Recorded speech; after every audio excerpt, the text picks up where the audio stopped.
abortion then, and why, and under what moral standard? There are medical reasons not to have an abortion. No, that's not the question. That's not the question. You just asked me, why would I not have an abortion full term? For medical reasons. Okay, so at 29 weeks, the baby is nearly fully developed, can recognize the mother's voice, has a heartbeat, has brain waves. Is it okay to abort that baby? It's not okay, but you're going to say it's okay to have an abortion then. I don't understand what you're trying to say. It's not okay to have an abortion ever? How Correct. about 3 Yes. weeks in? Correct. No abortion. Correct. Why?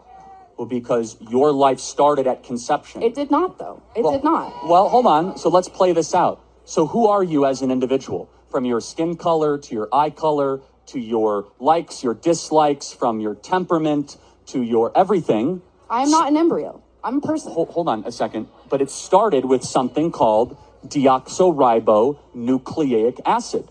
And your own individual DNA started at the point of egg and sperm meeting. That's where your journey started. And so from that point in particular, life begins. Not at birth, not at first words, not at first steps, but when your DNA, which is who you actually are. You are your DNA. Every one of your DNA cells is coded XX or XY. It's coded with all of your unique characteristics and attributes that we believe God individually curated for the rest of your life. That doesn't happen at 8 weeks or 10 weeks. It happens at conception. What happens if you need a medical abortion? If the mother will die if she does not get an abortion? So what's your stance on that? The only place where medical abortion is necessary is before 20 weeks, which is incredibly rare. What if she will die? What if the mother will die? Hold on a second. So let's take, for example, this is a very important question. Let's say it's 27 weeks, okay? And the mother will die. Why shouldn't, you could agree, why don't we just have the baby delivered by cesarean section? You know what a cesarean section is, right? Yes. What is a cesarean section? A C-section? Yeah, why wouldn't we just put the baby out by C-section instead of terminating it? Because if the mother will die, it's not safe to do that. You remove the baby. I understand. Threat removed. I know what a C-section is. But it's actually safer than an abortion. So every time they say, this is for you guys, they say, oh, you need to have abortion for medical reasons, respond, then have a C-section. What if you're not able to have a C-section? What if you are on your deathbed, you need to have an abortion right now? Well, again, but... And it's illegal. You can't, so you have to die. First and foremost, C-section is safer, C-section is quicker, and a C-section saves both lives. A C-section The baby is already dead, you just said. No, but even...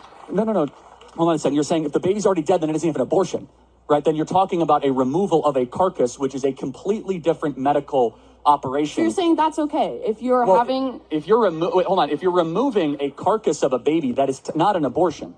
By definition. It's the same process. No, it's completely different. During an abortion, they actually inject the spinal fluid with cyanide poisoning as the baby squirms and tries to find its mother, and it is gasping for air of life. Have you ever watched an abortion? It is Yeah, actually I have. And I encourage every human being to watch one to know what you are fighting against.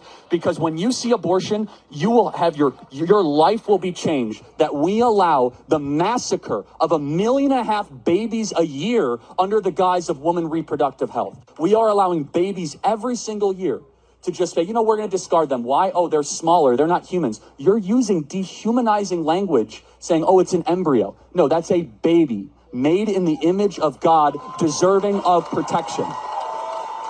What do you do with those children once they're born into a bad household? So now we've transitioned to, what do you do with the kids? Right. Glad we're past the other part of the argument, okay? What do you do with them? There's twice as many people on the adoption waiting list than there are abortions every single year. And they're still on the list. So you want to send a child into an orphanage?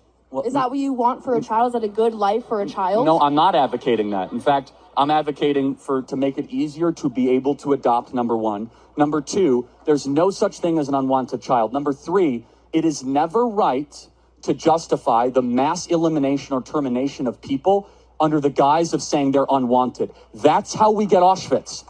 That's how we get the greatest horrors of the 20th century. Those people are unwanted. So you're comparing abortion to the Holocaust? Absolutely, I am. In fact, it's worse. It's worse. It's really not. It's 45 million babies. It's nearly 8 times worse than the Holocaust. What's the moral difference between a small baby in the womb and a grown Jew who was killed at Auschwitz? What's the moral difference? One is older? Is a person? What species is the baby in the womb? It's a human, but therefore they should have human rights.